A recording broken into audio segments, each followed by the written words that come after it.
আমরা হাজার গুনাহগার হতে পারি, কিন্তু বুকে হাত রেখে এতটুকু বলতে পারবো সবাই, আল্লাহ আমরা গুনাহগার সত্য, কিন্তু আল্লাহ আমরা বেয়াদব না, আমরা বেয়াদব না।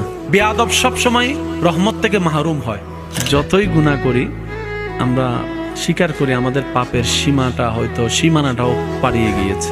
হতে পারে আমাদের পাপ রাশি পাহাড়কেও ছাড়িয়ে গিয়েছে, কিন্তু আমাদের মনে বড় আশা, মনের স্বপ্নটা বড়, আশাটা বড়, কারণ আমরা রহমান রহিমের বান্দা। সুবহানাল্লাহ।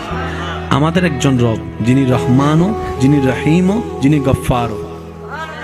নিজের দিকে তাকালে বাঁচার কোনো আশা, যখন রবের রহমতের দিকে তাকায় তখন জান্নাতের সুঘ্রাণও পেয়ে যায়। অনেক সময় এরকমও হয়, কিছু বান্দা আছে স্বপ্নে কল্পনায় জান্নাতের ঘ্রাণ পর্যন্ত পেয়ে যায়। আমি এনে মাপ পাওয়ার যোগ্য নই, কিন্তু আমার রব চাইলে তো সেকেন্ডের আগেও মাফ করে দিতে পারে। তাহলে একদিকে আমাদের রব রব্বুল আলামিন, অন্যদিকে আমাদের নবী, নবী রাহমাতুল লিল আলামিন।